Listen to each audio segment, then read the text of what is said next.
Hey there, San Fernando Valley homeowners. I'm Frank Spencer, Mr. Chatsworth here. And if you own a rental property in Los Angeles, especially here in our valley, this video could save you thousands.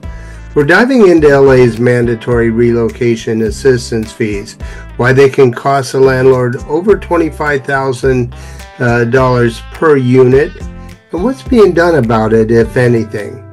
But before we get into it, don't forget to like, subscribe, and ring that bell so that you never miss a local real estate update.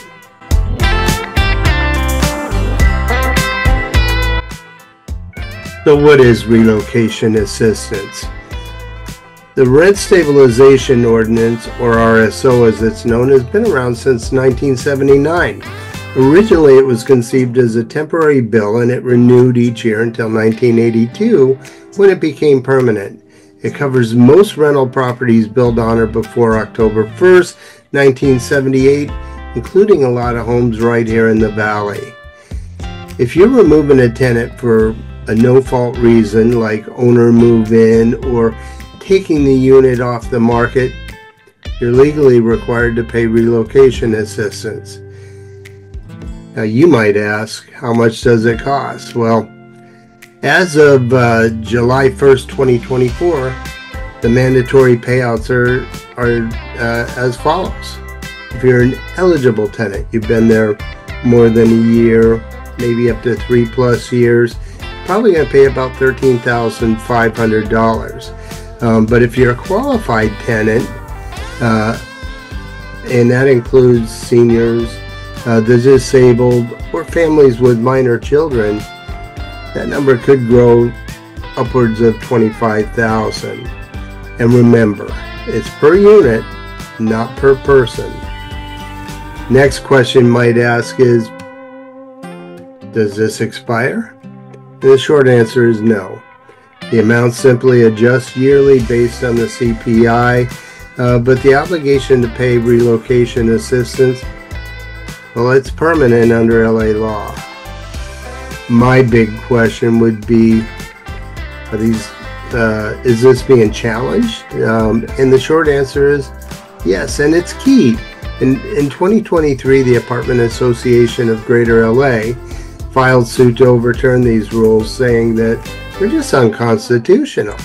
But in January 2024, the LA Superior Court sided with the City of Los Angeles. The AAGLA hasn't given up. They're still pursuing legal challenges, so stay tuned. But as of today, the rules remain in force. Now you might say, what about the small homeowner, the small landlord, the mom and pop? And here's the deal with that.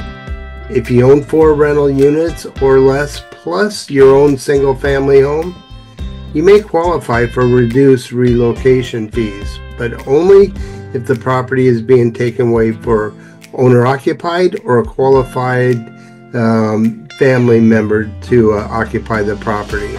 In that case, an eligible tenant would receive about $9,900, just under $10,000, and a qualified tenant would get somewhere around $19,950.